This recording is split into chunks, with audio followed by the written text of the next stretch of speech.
Thank you very much for coming. I'm attorney Gloria Allred, and with me is Ann Russo, and Ann will make a statement after I make a statement, and then we will both be happy to take some questions. On Friday, I held a press conference with my client, Summer Zervos, who claims that she was sexually assaulted by Mr. Trump at the Beverly Hills Hotel in 2007 when she met with him to discuss employment opportunities. Since then, Mr. Trump and his organization have gone on the attack, as he has done with respect to each of the women who have come forward with allegations of sexually inappropriate behaviors by Mr. Trump since the Access Hollywood tapes were released. Summer Zervos, Kristen Anderson, Jessica Leeds, Rachel Cooks, Mindy McIlvray, Natasha Stoyanov, and Temple Taggart have different backgrounds, different ages, and they're all claiming inappropriate sexual behavior by Mr. Trump at different times. They have been labeled as, quote, liars, end quote, by Mr. Trump. He has stated with respect to one of his accusers that she's not attractive enough for him to grope. Mr. Trump's terrible smear campaign has been aimed at these brave women because they had the courage to come forward and reveal what they claim he did to them after his own words condemned them and condemned him. Mr. Trump's words captured on tape revealed his beliefs that he had the right to kiss, touch, and grope women at will because of his celebrity status, or as he said, because he's a star. The women have claimed nothing more than Mr. Trump's having engaged in the very conduct that he was bragging about on tape. In Summer's case, Mr. Trump has denied meeting with her after she was no longer a contestant on The Apprentice, and categorically denies meeting her at the Beverly Hills Hotel or engaging in any improper conduct toward her. The Trump organization has also put out an email that Summer sent in April of 2016 in which she attempted to connect with Mr. Trump and claims that it shows that she's not telling the truth.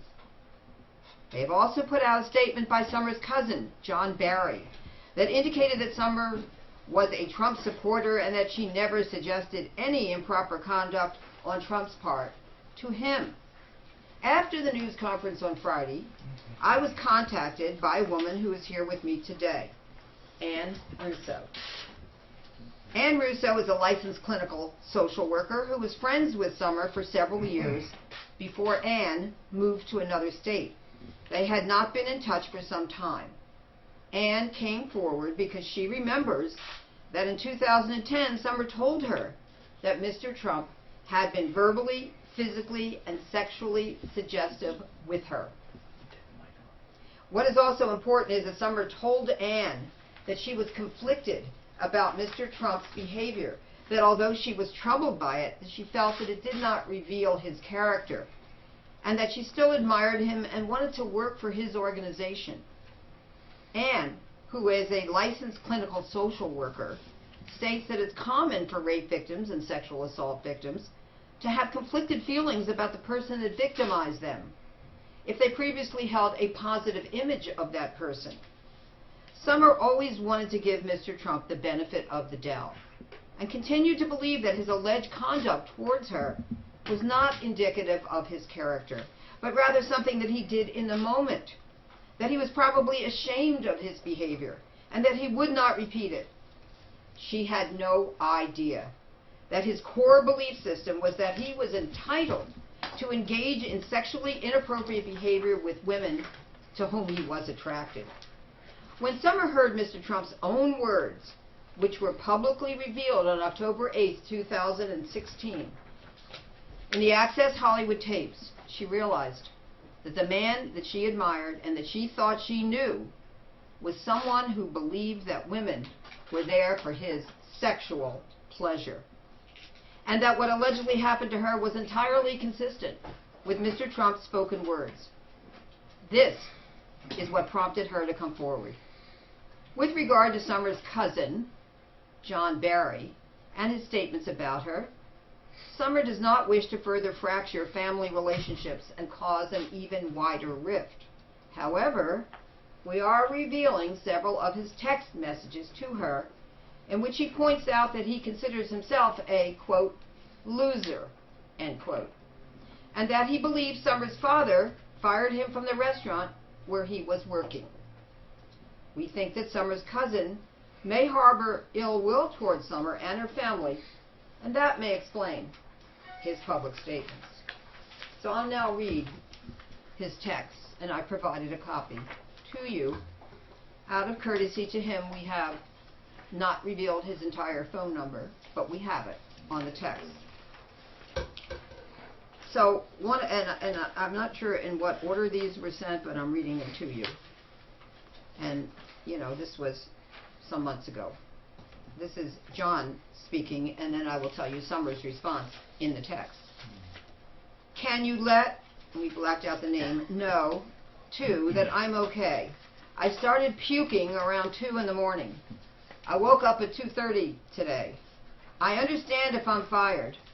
I can accept that for what I did. Not showing up to open the restaurant is inexcusable. And then Summer responds on May 17th. Just got your message. My dad and, blacked out, are going to be happy to hear you are okay. And then she says, I work at 1. Let me know if you need anything before then. And then she says something to the effect of, we are family, Johnny. Don't be down, have a good night, and see you soon. He responds, I just talked to your dad on the phone. I'm done.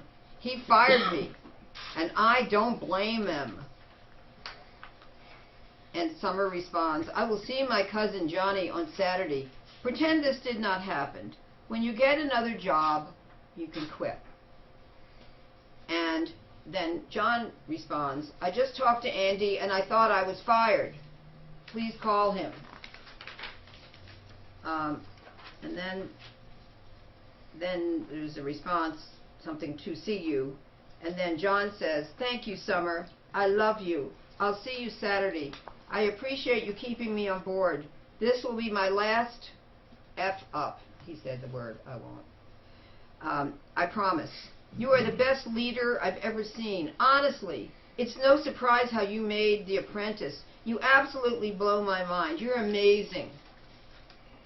And then she responds, yes, cool, love you. I'm off tomorrow. Call or text if you need anything. We look up to you. And he responds, please don't look up to me right now. I'm a loser. I can't show up to open a restaurant. On the loser. And Summer responds, tomorrow is a new day and you are wonderful. Get good rest. And he responds, you are amazing. You should write a motivational book. I love you. Good night. And now I present Ann Russo. Good afternoon. I'm Ann Russo, an LCSW. I have been a social worker in California, Nevada, and Massachusetts, and I also hold a master's degree in theology. I have additional training as a rape crisis and domestic violence counselor. I have had the great privilege to work with survivors, communities, and law enforcement to help survivors of assault. I met Summer Zervos around 2010 in California, and we quickly became close friends. At this time, she confided in me that after her appearance on The Apprentice, that she met with Mr. Trump to explore job opportunities. Summer told me that he was verbally, physically, and sexually aggressive with her, and that she had rebuffed his advances. Summer was unsettled by this interaction, but believed at the time that Mr. Trump knew it was a mistake. She said that she felt like this was a special circumstance, and he understood that it was not okay for him to behave that way. In fact, she said that he had given her his private number, complimented her, and made her feel that he wanted to help further her career. Once while Summer was visiting me at my home, she told me that she had a scheduled phone call with Mr. Trump. Summer was anxiously counting down the minutes before the call.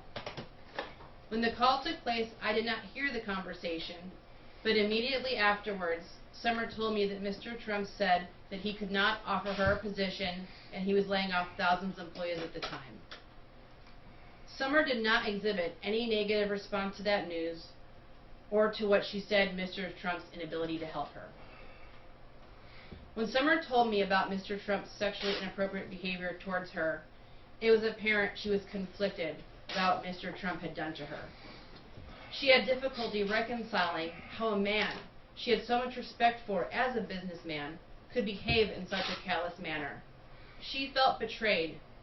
She continued to support him and viewed his sexual advances as a mistake that he must have regretted. Summer had trouble acknowledging, even to herself, that he could be so successful and giving and also be a sexual predator. Summer and I remained close friends for about 2 years, and I relocated out of state to work as a professional licensed clinical social worker. I have every confidence in Summer's integrity. I believe that she is an honest person with very high moral and ethical standards. In my professional career, I have worked with many rape and sexual assault survivors since Summer's account to me. Summer's revelations about Mr. Trump's behavior were made in the context of our friendship. However, as a therapist, I recognized the conflict that she was experiencing, a conflict many in her position as alleged sexual assault survivors have experienced. Survivors of assault have difficulty trying to reconcile the originally positive image they had and that of a powerful perpetrator. They struggle with the fact that someone they admired and held in high regard would hurt them, betray their trust, and take advantage of them sexually. I believe that I have been able to corroborate Summer's story to the best of my ability about Mr. Trump's alleged behavior. I recognize that the subject of sexual misconduct and assault is a much broader issue. How are we at a place in our society where 1 in 4 people experience sexual assault, but only 6 out of every 1,000 will ever experience justice, even though 92% of claims are discovered to be valid? Many survivors of sexual assault are sitting in silence about what happened to them, how they were treated. They wonder if it's worth it to speak up.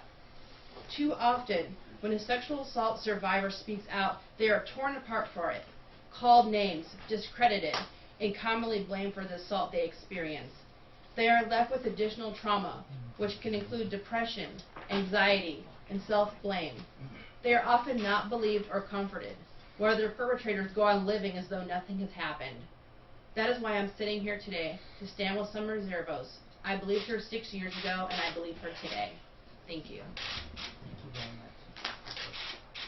Okay, so we're both happy to answer some questions, if there are any. How did you two become friends? And is what you do for a living any factor in how you became friends or met each other? No. We didn't meet due to what I do for a living. How did you become friends? We just met in the community, and we just hit it off. Summer approved of you being here today? Yes. Okay. Yes? Okay. Well, Did Summer approve of it? How do you know that Summer approved of you being well, here? because I told her.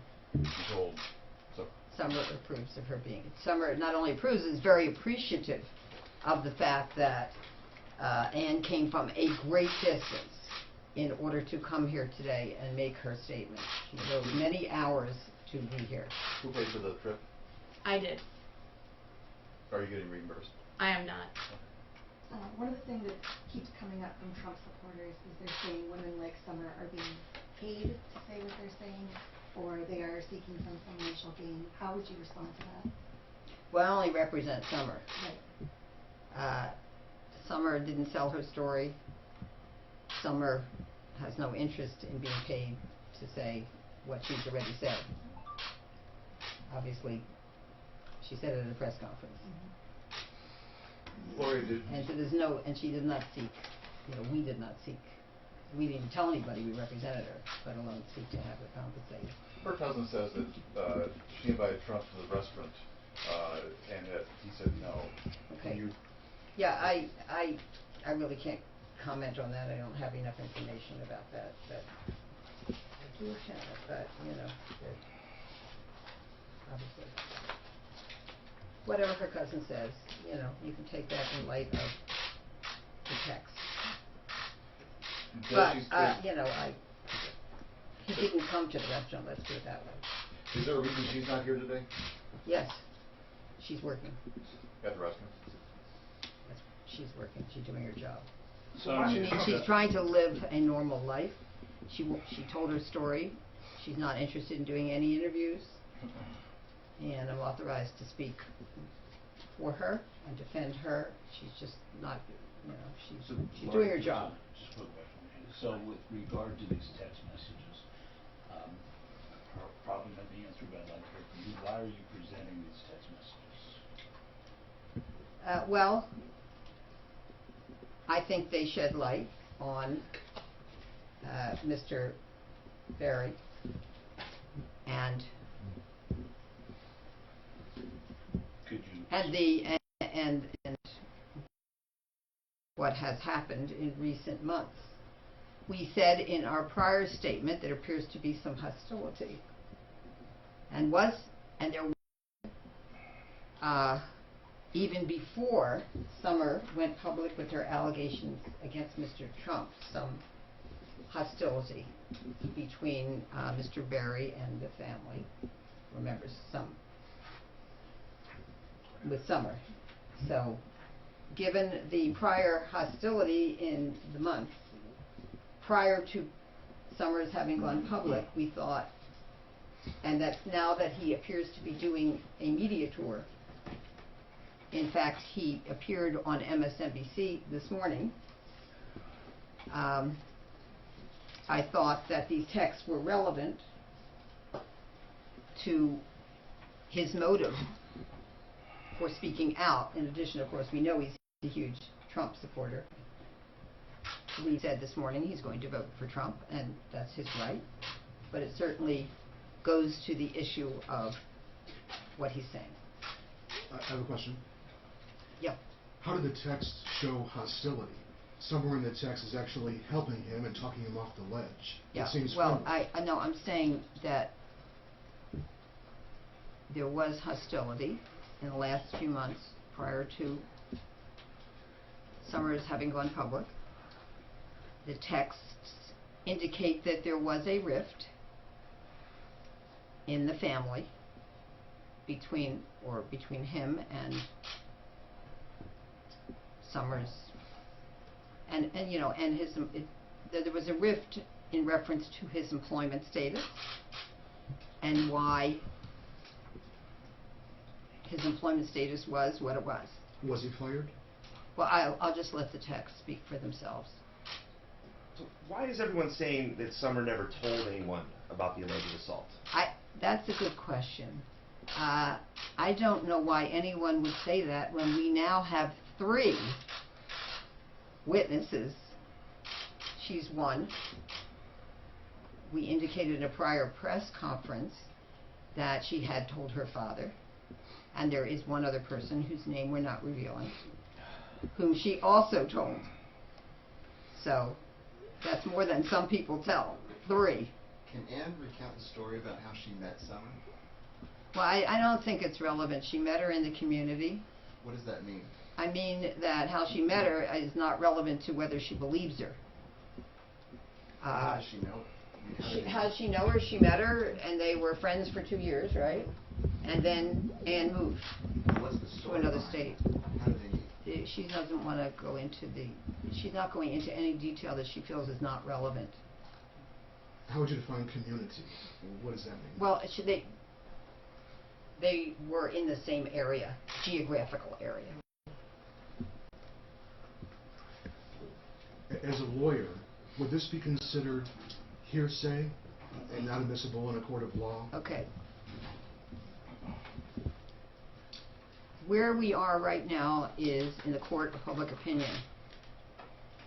We are in a political battle where I think truth matters, whether or not it does or does not fit admissibility in a court of law. I'm not going to opine on whether it does or not, but I'm saying anything goes in the court of public opinion, but we like to think that people will tell the truth. And Anne indicates that this is her truth.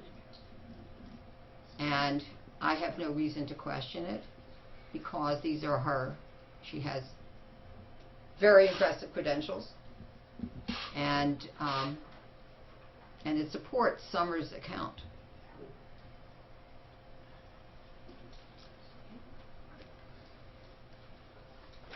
For skeptics or cynics who might think the text messages are flimsy evidence, there's no evidence of hostility, nor from Summer, and you can't even say whether the guy was fired from Summer's family's restaurant. What do you say to those who say, what's this proof? I would say ask Mr. Berry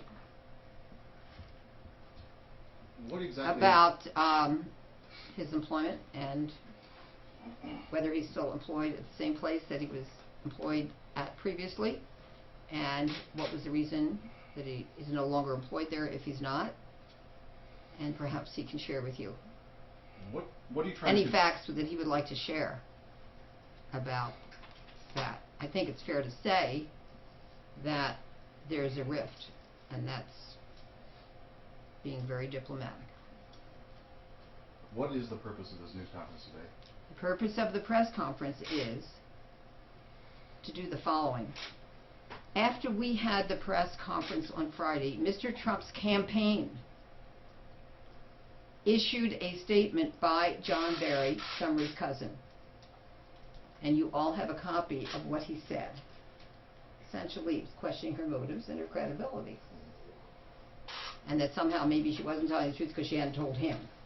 Well, I will tell you that, and I'm sure that Anne would corroborate, that if someone is sexually assaulted, they don't necessarily tell every single person in their family or in their workplace about what happened.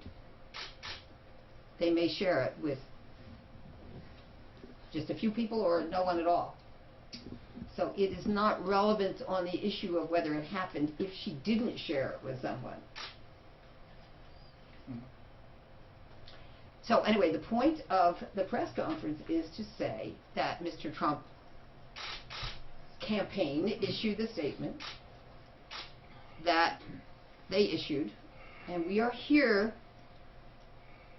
to say that Anne supports what Summer has said, that prior to this campaign having been launched or announced by Mr. Trump, in fact, years prior to that, in 2010, Anne indicates that Summer did in fact disclose to her her allegation that Mr. Trump had verbally and physically been sexually aggressive with her.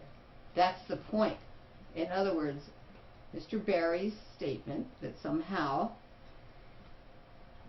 because he wasn't told that maybe Summer is not telling the truth, I think we're just helping to clarify that she did tell people, and that the people she told believed that she was telling them the truth. That's it.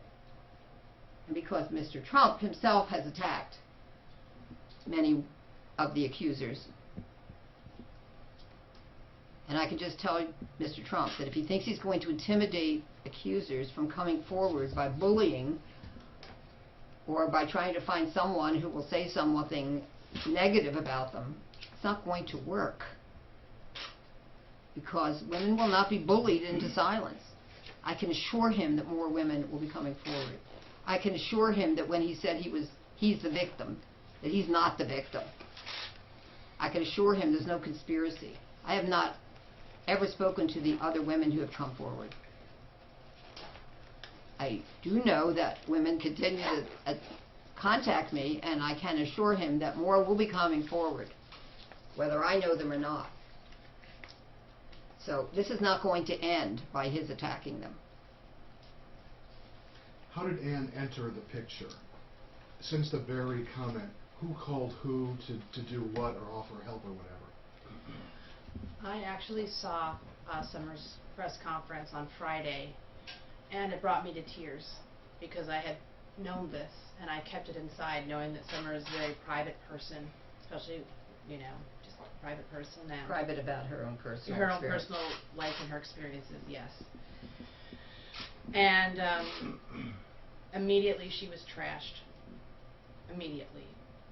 So I did reach out to Gloria via email, and I said, I don't know if there's anything that I could do at all, but I want you to know that what Summer is saying is true. And I hadn't spoken to Summer in many years, just because of life and moving and whatnot, but I reached out because I know what it's like to come out and speak about sexual assault and what that does to the survivor of the assault, and I wanted her to know that she had support from someone who remembers what she shared. Might I follow that up with one question? It takes a lot for somebody to step up to these cameras and those microphones. And did you give it any thought, or did you just immediately say, I got to get out in that public arena and say my piece? I didn't have the intention of coming out in the public arena at all. I was trying to lend my support to Summer and to let Gloria know. This was before any statement. I knew nothing about John Barry. I knew nothing more than she was immediately trashed. And it was only after speaking with Gloria later that night did I know about John. And then, at that point, whatever it took for me to come out here and support Summer, financially, personally, driving, whatever I needed to do, I was going to be honest and tell the truth and speak Summer's truth. And with all of your experience, Yes. what characteristics does Summer have of an assault victim, besides telling you the story? And what characteristics, if many consider Mr. Trump a predator, does he have as a predator with your background? I think that's a kind of an exhaustive answer, so I'll just try to keep it brief. It is very common for people who have experienced sexual assault to blame themselves and to excuse away what the predator has done. And sexual assault is not about sex as much as it's about power and control. And I think that it's very evident that we see in Mr. Trump's personality that he is someone who feeds off power and control. And especially over someone who has less power. Absolutely. Absolutely. Anything else? I'm curious about something you said, Gloria. You were saying that there are people that are calling you and with similar sort of tales. Women who allege that they are victims of Mr. Trump called me prior to the Access Hollywood tapes being released and after the release of those tapes. In fact, I have received calls from women about Mr. Trump even prior to his ever announcing that he was going to run to be the nominee for President of the United States from the Republican Party. How far How back? many women though? I will say years. Years? Yeah. Have you gotten calls in the last couple of days since Yes. Friday? From additional women? Yes. You say that like there's a lot. Any Well, ballpark yeah. number of how many calls? I've been Can you give us on a the number? phone this weekend quite a 2, bit. 3, 4, 5. Can you give us a number? No. No. But it's more than But 2 or it's, 3. we're being contacted on, frequently. I will say that. Should we anticipate another news conference? Well, soon? probably not because I'm going to have to be out of town, but, unless it's there. But whether or not I say anything more, which I most likely will, my sense of it is that others are coming forward in addition. Where's this leave Summer? What's the next step? Anything? Is there another next There's step? really, no, there's not a next step that we know of at this time. She's not interested in doing any interviews. She just wants to try to lead her life, and that's it. And I will just say she feels very sad and very sorry for Mr. Barry. That's it. And what's the biggest misconception you think viewers of this may have that you'd like to clear up? About Summer or sexual assault in general? Actually, about why you're here defending her. Okay. I'm here defending her because it's working with so many people that have been survivors of sexual assault in watching how they blame themselves, are afraid to speak out, are chastised, and torn apart. I wanted to be here just so people can understand that it's not so easy to come out and share this. It takes a lot of courage, and sometimes people will never say anything to anybody at all. And the fact that Summer, whom I didn't believe would actually come out and say anything, did that, I just needed to stand here for her. But it also has to be difficult for somebody in that position who is taking the bold step of coming out and then to sort of be told from the other side never happened. Well, yeah, I mean, you're looking at secondary trauma. You're looking at anxiety, depression. You're looking at someone whose self-esteem is going to go down the tubes. You're looking at someone who likely will never see their perpetrator brought to justice. I mean, look at the statistics. They're so small.